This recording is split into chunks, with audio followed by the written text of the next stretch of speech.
Welcome to the EEE360 video for lab number 16, the wound rotor induction motor, part 1. And students, now we're looking at the inside of the wound rotor induction machine. Along the outside of the motor, right there, we can see those are the stator windings. And the rotor, again, obviously the rotor is the rotating portion of the machine. We can see on this rotor that the rotor windings are actually windings. We don't have a squirrel cage. So right there are the rotor windings. This is the rear of our wound rotor induction machine. We can see here that there are 4 separate slip rings, but again, this last one is not used. We only have 3 of them. We can see here we have 3 brushes. That's the A phase brush, the B phase brush, and the C phase brush. And as the rotor turns, this is how we're able to have access to the electrical connections on our rotor. Here's the front panel for our 3-phase wound rotor induction machine. Over on the lower left, we have the connections to the stator windings. There's A, B, and C phase. And here we can see that the stator windings are rated for 120 volts and 3 amps. On the right side, we have connections to the rotor. We can see that one side of the rotor is already connected to neutral point, and we have access to all 3 of the separate rotor windings. And each of the rotor windings is rated for 60 volts and 2 amps. For this lab, we'll be using the following components. We'll be using the power supply, the direct current machine, the 3-phase wound rotor induction motor, the AC ammeter, AC voltmeter, as well as the 3-phase wattmeter. And now the TA Ji Chang is ready to make the connections for us. First, we're going to connect the armature winding to our variable DC power supply. We're going to connect the one side of the armature winding, as well as the neutral to the other side of the armature winding. This allows us to have adjustable speed motor. Now we're going to connect the shunt winding through the fixed DC power supply. We're going to need to make this connection here in the middle to make sure we excite the entire shunt winding. And finally, we're going to connect the neutral to the other side of our shunt winding. And now we have our DC motor properly set up.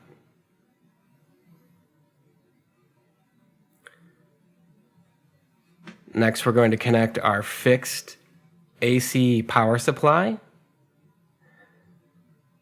into the 3-phase wattmeter. We'll also connect B phase to the input of our 3-phase wattmeter.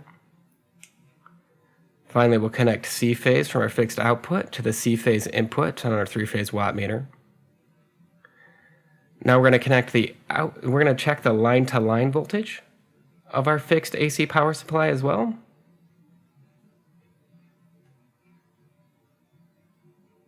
Now that we've properly monitored our fixed AC output, we're going to go ahead and connect the output of our 3-phase wattmeter. We're going to connect A phase through an ammeter, and from the ammeter to the A phase stator winding on our 3-phase wound rotor induction machine.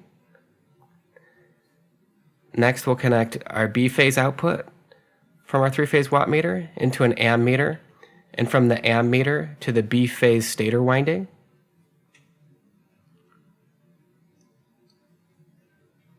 Our next connection goes from the output, the C phase output of our 3-phase wattmeter, into an AC ammeter, and from our AC ammeter into the C phase stator winding. Next, we're going to connect our stator windings in Y by shorting out the other side of our stator windings.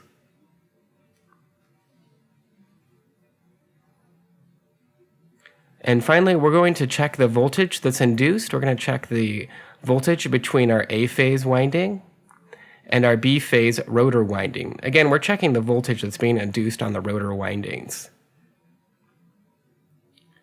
And now we have all of our connections properly made. And now we're ready to energize our circuit. We're going to turn on the power supply.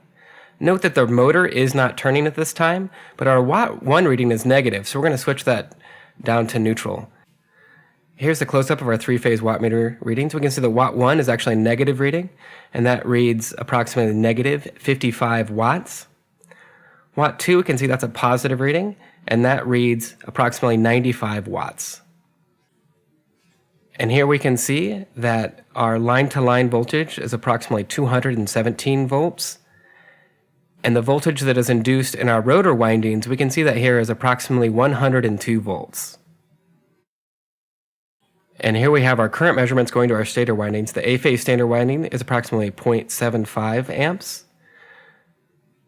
The current going to our B-phase stator winding is approximately 0.79 amps, and the current going to our C-phase winding is approximately 0.8 amps.